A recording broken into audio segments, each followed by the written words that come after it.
Hi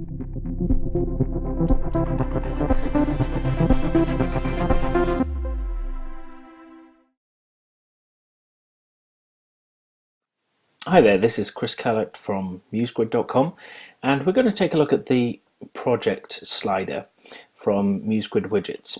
So here we see the slider. Let's take a preview of that.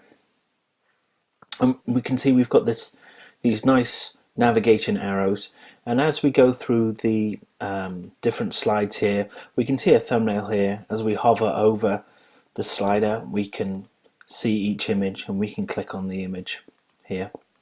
And this is using the Adobe Muse slider tools.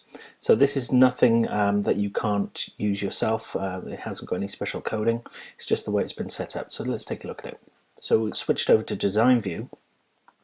If I click on the widget itself and open up the menu here, we can see that it's just a normal slideshow widget, and we've done a couple of different things. We've added thumbnails, we've got captions, we've got the next and previous, which we've modified, and some of you may be wondering how you add images. Well, it's with this little icon here. So we click on Add Images, and then we can go to the images and we can select the new images. Now when Muse saves this out, it also resizes the images for you so that they're nice and optimized for the slider itself with the little thumbnails here. And we've also got autoplay set on, and now with Adobe Muse 4 we can now set the transition speed, of how long we want the transition to take place in between each slide, and how long we want the slide to be on for. So at the moment it's 4.5 seconds. We can also change the transition, so we've got fade, horizontal swipe and vertical swipe.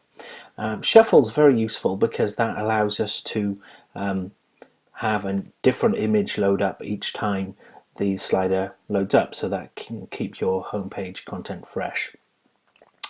So that's how you would modify images.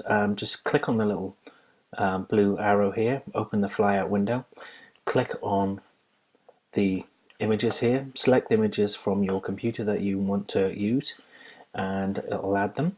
And then if there's any images that you want to remove, just click on them in the slider here, and you can see even when the slider is not in preview mode, it will still take you to each image, and then just delete that image. So if we take this one here out, you can see that's now gone, and the other thumbnails have jumped up in its place, and so they're centered, and so we've got just one image there. And now if we click on the flyout and we add a new image, let's add, for example, this one here, we can see that the image has been added and also the thumbnail as well. So that's a quick overview of the project slider. Hope you enjoyed, and can't wait to see what projects you build with it. Thanks for watching.